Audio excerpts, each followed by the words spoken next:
There are some that you go, fuck, okay, I should have been nicer. Yeah, that happens. I think everybody has that, don't they? No, I was always great. Every time. I was magical. When was the last time you were in the shit? Oh, Years ago. minutes ago. No, not years ago. You don't really get in the shit anymore. I think everyone's over my shit. Can you get back in the shit again? Because it's exciting for me when you're in the shit. Can we be real? Hello, Simon Baggs. Hello, Meshel, Laurie. How the bloody hell are you? I'm amazing. We're in the studio again. In your chair? I feel like Trixie Mattel and Katya. Do you know who they are? Here's the thing. No, you said we... No, I didn't say that. You keep saying we're Call Her Daddy. I think we're Call Her Daddy. No. We're Timu Call Her Daddy. Yeah, I get that. We are. But in my mind... We're not the drag queen show. In my mind... I saw that get commented the other day. I thought, no, not the fucking drag queen show. In my mind, I'm Trixie and Katya. In my mind. So you're that. And you're Call Her Daddy. Well, no, I'm not Call Her Daddy. You're Call Her Daddy. No, I'm not Call Her Daddy. I'm with Trixie Call and Her Daddy. Katya. Who are you? Yeah, I know you're the CEO guy. I'm Diary of a CEO. Stephen Bartlett. Okay. Or Joe Rogan. No, he's in the shit. Joe Rogan's in the shit at the moment. Have we all been in the shit? We've all been in the shit. All Fair been in the enough. shit. You're so right. When was the last time you were in the shit? Oh, years ago. Minutes ago. No, not years ago. You don't really get in the shit anymore. I think everyone's over my shit. Can you get back in the shit again? Because it's exciting for me when you're in the shit. I think I'm in that purple patch again where people just get go, back in the shit. Oh yeah, that's just her. Yeah, I think I'm in sort of drunk auntie territory now where people just go, oh yeah, that's... She's going off again. She's on one again.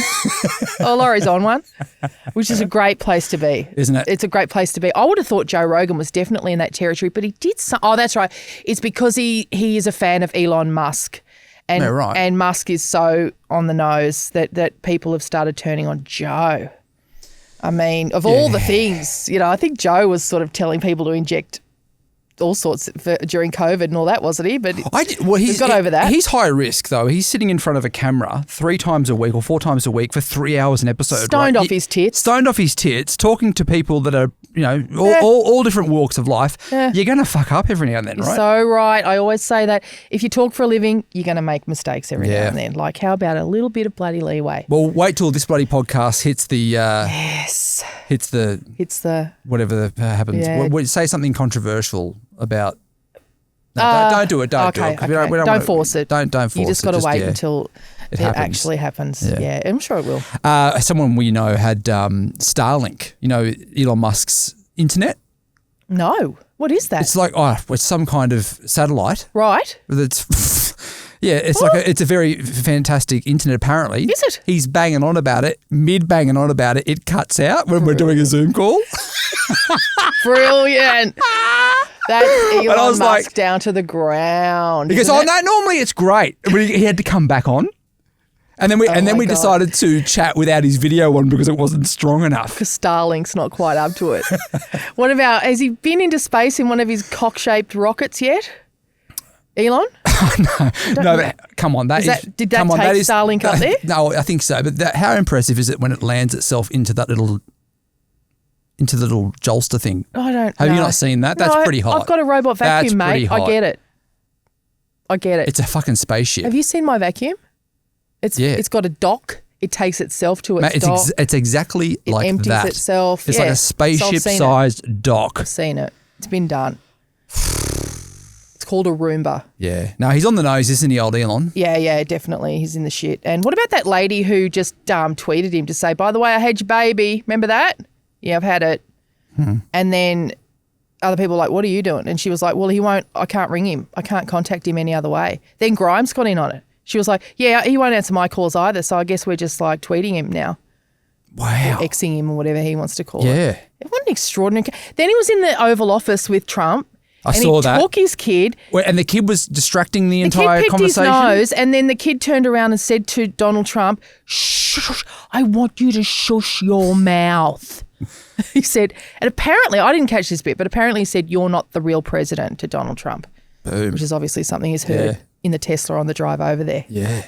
In the Tesla truck. the Cybertruck. Would you stand there if you were given that job to stand in the Oval Office and do your spiel of like why you're here and what's going on and you know what Meshel Laurie's bringing to Parliament? What I'm bringing to the table, yeah. What you're bringing to the table. Yeah. Would you have your teenager standing next to you? Not my teenagers, I wouldn't. But like, no, Louis would just be on his phone and just side-eyeing me, like stink-eyeing me every time I said anything. He'd just be looking at me like, oh, cringe. Like, if you're going to get that moment, wouldn't you just not have your kid there for that one moment? No. Like, it's what, a 30-minute bloody chat with everybody. We never need a 5-year-old at work, ever. Fuck, climbing all over him. Like, he's on his shoulders. It's like, nothing mate, I'm finding it very distracting watching this. Yeah. And Trump didn't like it. There's nothing worse. I was just talking to my hairdresser, one of my hairdressers about it the other day. But also, Trump didn't like it, but you can't do anything. No. You can't say anything. No. You can't be like, get the fucking kid out of here. Yeah. You've got to look like you're a family You know guy. what my dad used to say? Did I tell you this? Was it tell my brother? My dad used to say when there was ever a kid around, because he couldn't stand kids, and he'd go, hey, your mother wants you. Like, it could have been me, he said it to. Could have been a random kid down the street who was in his way at the shop. Could be any kid. Oi, your mother wants you. And, of course, as kids, we take this really literally. Right. So we go and look for our mum. And I very nearly did it at the zoo the other day because I was at the zoo with Edie, my niece. She was so patiently waiting for something and these two kids wouldn't get off it and their parents were nowhere to be found. I was just about to say, oi, your mother's calling you. So Edie could have a go on this thing. And finally they moved on. But, you know, my dad, if he was Trump, he would have said that in that moment in front of everyone. Just would have gone, oi, mate, little matey. That's what he always called little kids. Little matey. Or people with disabilities. Okay. Little matey. He didn't. Now, I'm not advocating for that. No. I'm just saying my father didn't really differentiate between the two. So you could be you could be a genius in a wheelchair. He would call you little matey the same way he would call a 4-year-old. Little matey. And he might, in both cases, say, oi, little matey, your mother wants you if you were getting in his way. So bloody hell. Don't get upset. He's dead. Yeah. Okay, so we can all just get on with our lives. But, Trump, I think, was getting to that your mother wants you stage. Are you getting a lot of Trump now? Like, are you getting daily Trump coming at you? I avoid it. Well, how do you... I don't read it. I just how do you avoid don't it? engage with it. Well, where do you go now to get your I news? go the normal places, but I just scroll past. I just go, nope. Yeah. Not my circus, not my monkeys. Yeah. Boop. Nope. Nope. No. Yeah. I know it's all bad news. And I'm just not engaging with it. I'm like, okay, that's their problem. They got to sort it out or live with it. He's really ramping up this whole, which is good, but he's ramping up the AI chats with all of the AI guys and the tech chats, and it's like, it's a bit like, fuck, okay. Yeah, but he's also sold out Ukraine.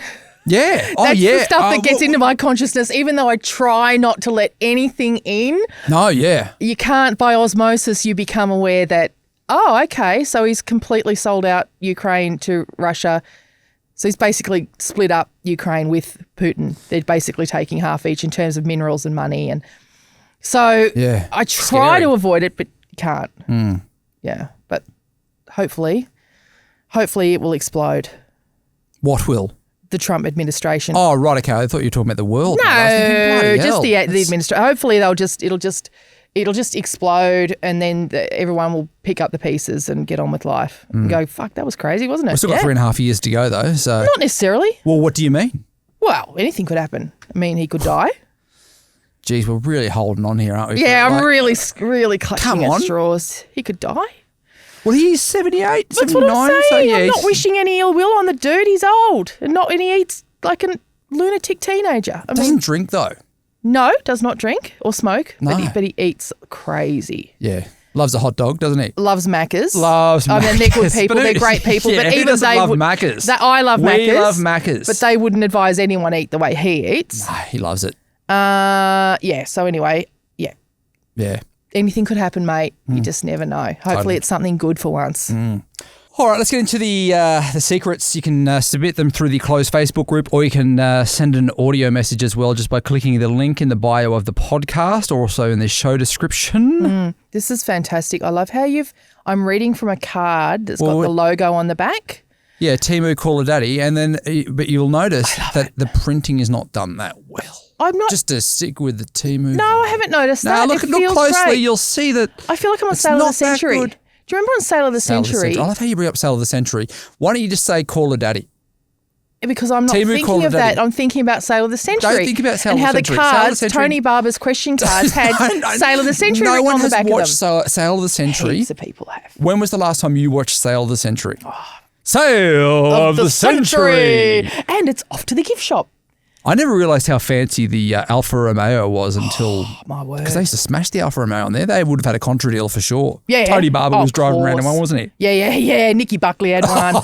Yeah. Everyone had brilliant games. But back when game shows were great. I feel like they were still very bland though for a game show. Oh God, it was a tan story, wasn't it? Wasn't it? Like it you know how like tan. Wheel of Fortune, you had lots of colours. Yeah, they just didn't go with. They didn't have many colours going on. On the sale, they just had this tan set and tan suits on Tony Barber. Nikki would get to dress up. And remember when she was pregnant, she wore a tight dress and bloody set the world on fire. I don't remember that, but it was a big deal. Sale of the Century. Okay, this is going to take us to a different place in many ways. I've just read the first few lines and it's very exciting. I work in a brothel in Hackney, London. Now, you worked in a brothel. I did work in a number of brothels in Melbourne. And when I wrote a show about it, a one-woman show about it, and I did it all around Australia, and I also did the show in Edinburgh. And what would happen usually when I got to town was that the local sex workers would come to see my show and invite me. This just happened everywhere, back to see their brothels. And that happened in Edinburgh. I definitely went around and saw a few brothels in Edinburgh, which was super fun. Similar, very similar to Melbourne. Do you remember when I was in Amsterdam and I Zoomed called you? Yes, I got on my laptop. Remember that? I walked my laptop outside the house on the Wi-Fi to see if it would still connect. And then we spotted the lady coming out and you were like, I hope you enjoyed your night. I hope you had a good shift. And then you yelled out through the loudspeaker, enjoy your, because she had a nice handbag. Oh, that's right. You said, I hope you made a lot of cash last night. Yeah, I did. Of course, that's what you do in the industry. Have a big night, babes. Hope you had a big night. Yeah. So the Edinburgh brothel is very similar to Melbourne brothels, which are not like that. People aren't sitting in windows and inviting people in. It's, different go. There's receptionist and all that. Anyway, this lady says her brothel is in Hackney and that Hackney is a rough neighbourhood. Yeah, I get that. It's colourful. It's not that rough, is it? It's colourful. It's like Surrey Hills. I guess, Surrey Hills could be considered rough, but it's like it's nice still. Yeah. It's not like, I won't name anywhere, but it's not really horrible. Yeah. Some of these men think they're saving me. Yeah, like I'm some little lost thing, desperate for a rich man to take me away from all this. So I play into it. I tell them I have dreams of starting a business or going back to school, whatever they want to hear. They start investing in me, paying for my rent. Sugar daddy situation. Paying for my rent, my bills, my lifestyle because they believe they're the special one who's going to rescue me. The truth is I have 3 different men paying for my university tuition. And guess what? I haven't set foot in a classroom in years. One of them even put me on his Amex. Wow. He thinks he's getting exclusive access to me, but I only see him once a month. And half the time I fake a headache to avoid actually doing anything. The real scam, he's the one who thinks he's in control.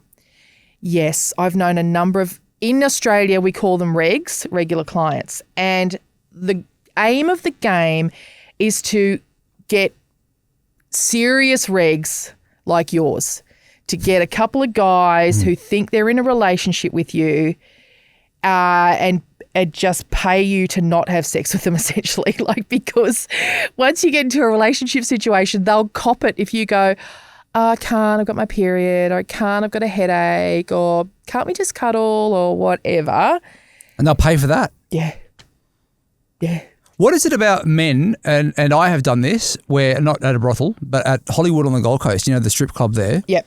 Where you start talking, you're drunk, right? And you start talking to the stripper, but you start talking to them about why did you choose this line of work? Why? We all do it. We all think that we're... Do you?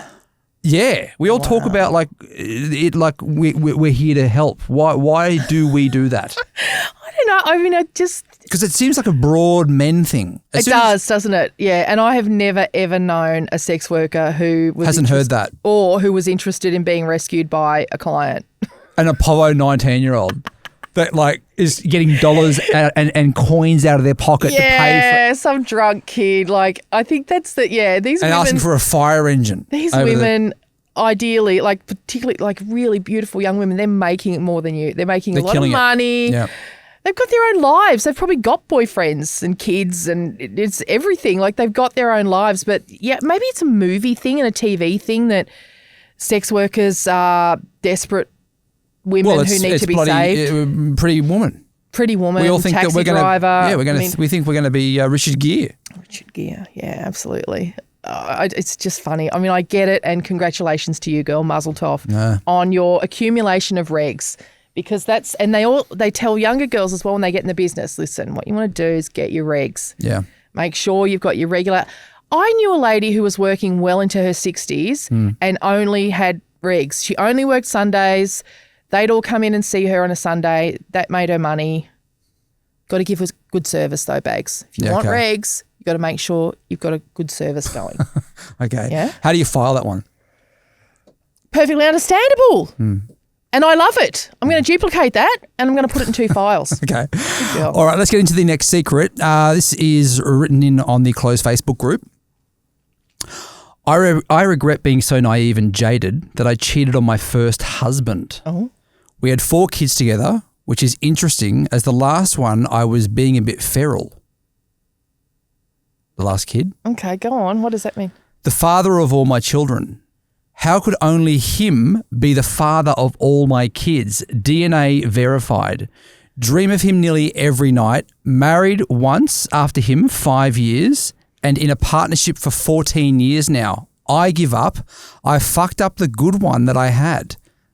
Is this making sense? Yeah, it is. So, yeah. The new partnership has been no sex for 12 years. I mean, then... So she's missing she cheated on the first husband. First guy. Who she cheated on. Yeah.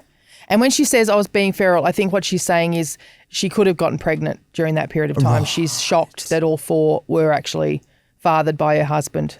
Gotcha. Because, yeah, could have been the other way around. And now she's in a sexless relationship. Yeah. For 12 years. She's been with this guy 14 years and they've been sexless for 12. And then it ends the message with, yeah. Question mark. I mean, I just don't understand any of this. But also, I think you're probably just idealising the first guy. Like, was he really that good?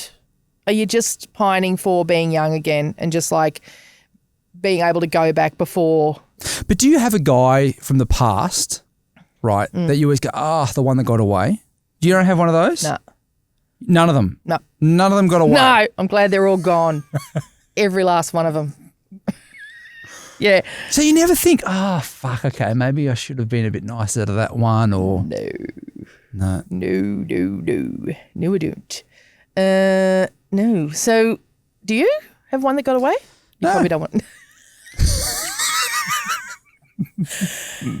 No, mate. No, yeah, I do. Like, there are some that you go, fuck, okay, I should have been nicer. Yeah, I should have done a better job there. Yeah. I should have put in a bit more effort. Yeah, that happens. I think everybody has that, don't they? No. Okay. I was always great. Every time. I was magical. In every way. Oh, good times. How do you file that one? The relationship with no sex and missing the ex. Oh, God, be careful because I think you're probably idealising. I mean, you can probably, move out from your current situation. If there's no sex, what's the point? I mean, Flatmates. Fuck that. Flatmates without the benefits of having a flatmate because this one's all up in your grill about stuff and you can, if it's a flatmate, you can go, hey, fucking back to your own room, mate. Yeah, cook tacos tonight, mate. It's Taco Tuesday. Pay half the electricity bill. Yeah. So you don't need to be in a relationship with no sex. That's all the shit bits and none of the good bits. Yeah. No. But as far as the exes go, I think you're just idealising, I have to say. All right, let's get into our first audio secret for today. I am the person who their husband came out as gay. I've spoken to you a couple of times now. And I was hiding in secret from his family and he threw me under the bus, blah, blah, blah. Yes. Okay, update. I am in a new relationship. It's going great. Ex-husband's really mad about it. That's fine. Because of my past and some troubles I had as a kid, I was always anti-police, and my new partner is a police officer, which I never thought would happen in 10 million years. I guess just seeing the world in new eyes. Why would you be anti-police? That would be great, wouldn't it? Be having She just said the way she grew up. So maybe she obviously grew up where she got in trouble with the police, or maybe her parents were in trouble with the police, or it happens, yeah. But great. And it just goes to show you should never close your mind to anything when it comes to relationships. Is there a type of person that you've closed off, like a zookeeper or something like that? God, no, I'd love a zookeeper. Well, I wouldn't have thought you'd love a zookeeper. Are you joking? I wouldn't have thought you were a zoo fan. Are you a zoo fan? Yes. Like SeaWorld? Not SeaWorld.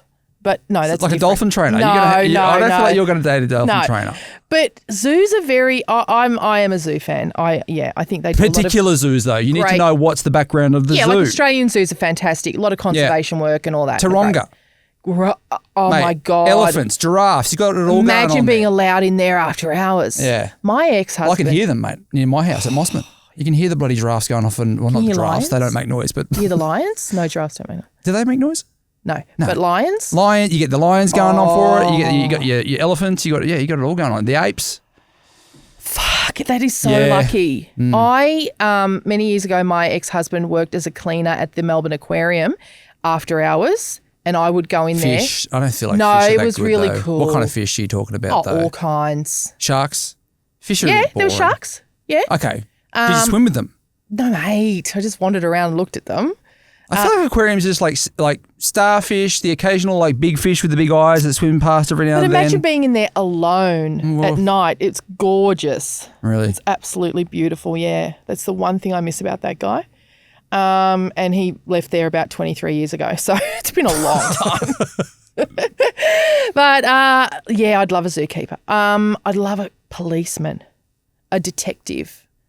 Charlie Bazina, who's a detective in Melbourne. That's basically who you're after, right? Yep. He's a manly bloke. He's tough. But I know. Do you remember when he was at your live show in Yes. Melbourne and he punched on the stage, right? And I was down the back and I could feel the wind from the punch on the stage. His hands were that strong. I love that you always bring that up about Charlie. Mate, it was such a loud thud. So masculine. But he's not overly masculine. Like, I love that about detectives. He's a gentleman. Yeah, right? Yeah, absolutely. And uses your name a lot. Overuses your name. Meshel? Yeah, he like, does. Do you like that? Yeah, of course. It's probably an interrogation tactic, I think. Meshel? To use your name a lot. So Simon, he calls you Simon a lot too. Yeah. Well, look, I don't know, Simon. Yeah. It's probably part Too much. Yeah, no, it's not too much. I like it.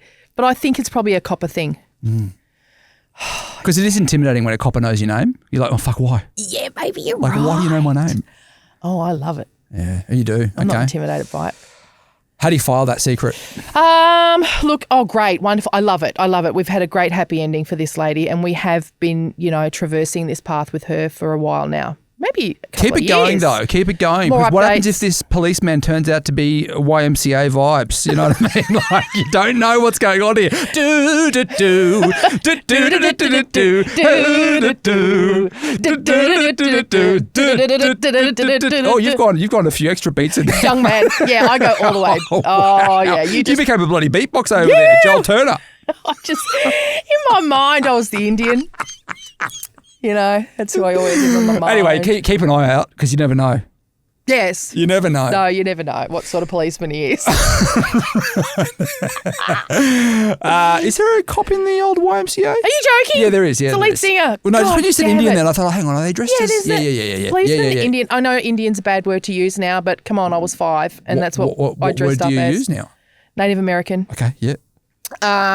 Construction worker, so That's sexy. right. The construction worker, the cowboy, steel guy, the cowboy, and the leather queen. That's right. All right, heaven. Let's get into the next secret. I work for a boss that is very greedy, and we also have a hostile staff member that when we do go to speak to our greedy boss about, she just tells us to keep on smiling and make her more money. She uses this greed to book first-class tickets for holidays, brand new cars, multi-million-dollar home, investment properties, holiday home, but makes us buy our own toilet freshener and toilet paper. Wow. She also pretends to be our friends, but really is not. Should I continue working here? Toilet freshener. Well, I think that's the thing. It's completely up to you if you keep working there, but she is the boss. So there's no point in being jealous about her car and her holidays. But sorry, mate. She's the boss. No, but you can't make someone buy like a duck to chuck in the bloody urinal. Turns out you can. You can't. Well, all I'm saying is if you can't, then why are people still working there? This is the free market. I'm so sorry. But if you're asking your staff I'm not, but I'm just saying. Buy. But I am saying you can't be jealous of your boss's lifestyle and then go, oh, well, but she doesn't buy us toilet spray. Well, don't work there. And she wants to be our friend and all that kind of stuff. Like, No, but she can dob on her. That's just like you can't. no, You can't. I you don't can't. like it when people are jealous of like the boss's lifestyle. This is a dickhead boss, mate. Have you seen Horrible Bosses, the movie? I love that This movie is that so lady. much. This is Jennifer Aniston No, in Jennifer Horrible Bosses. Aniston. I love Jennifer Aniston, but she's a sexual predator in that movie. Well, I mean, this we don't know about this lady, mate. different. Maybe she's just doing. No, she's not different, mate. She's driving a nice car. That's okay. She can. She's the boss. You're the boss. You're the boss. That's fine. You can't get your staff to buy their own bloody toilet shit. Turns out you can. No, what do you mean? Well, because they're all still there, aren't they? Like, Because they want a job to pay their house off. They can get other jobs. It's not compulsory. She'll do what she can get away with, is what I'm saying, right? Far out. Yeah, mate. I mean, This is how bosses work. oh, you want to see me with Matthew? Bloody hell. Is he buying his own duck? Ooh, yeah. He's buying his own. When he comes to my house to work, I make him bring his own toilet duck with him. Take it away again. Yeah, I am bloody tough. I'm very tough. As I think I've demonstrated many times. Yeah. Bring your own cup. Bring your own bloody sachets of Nescafe and then get out when we're finished. No, I get why she's whinging. Fuck bosses, man. No, man, you're a boss. I'm a boss. Who's the boss? Mate, let's be honest. We're not the boss, mate. You and I are the shittiest bosses. I know. I didn't say we're great bosses. I said we are bosses. And if Matthew was ringing up people going, and she goes to Bali bloody business class. Do you think he does? No. I don't think he could be bothered, to be honest. Yeah, he's too busy in his band. Yeah, he's a busy guy. Singing his songs. With his cat. Doing his Oppenheimer scenes. Yeah. we haven't unpacked that again. I don't think he liked it when I brought that up, though, did he? Oh, remind me? I remember. Mate, he was on Instagram Right. redoing a scene from Oppenheimer. That's right. Yes. And I just came across that. He's probably trying to separate work and life, mate. And when you brought that up, he probably thought, What an worlds are arsehole. colliding. What an arsehole. Yeah, that's home, Matthew. That's Well, don't put it fun on Instagram, mate, if you don't want me to bring it up. It's the world we live in. And I'm saying to this lady, like her boss is going, taking a selfie in first class or whatever on her way to Fiji. And old matey is going, she can afford fucking Fiji. She can't afford a toilet duck. Well, I see her point. no. I see her fucking point. None of your business how she spends her money, babes. How do you file it? I can't remember. What's it? How would I file it? What are the files? You got good luck you fucked. Because good luck you fucked. Perfect. That's perfect. It's our favourite one and I've forgotten about it for ages. Good luck, love, you fucked. Because she is the boss. Yeah. When you take enough risks and become a boss and put yourself on the line and have your own business. I'm also getting Melissa McCarthy in the movie The Boss vibes Oh here my as well, God, where she boss wears lady. the skivvy. Yeah, Meshel Darnell. I fucking love that movie so much. All I do is win, no matter what. Yeah. All I'm right. being a little bit Meshel Darnell about this girl.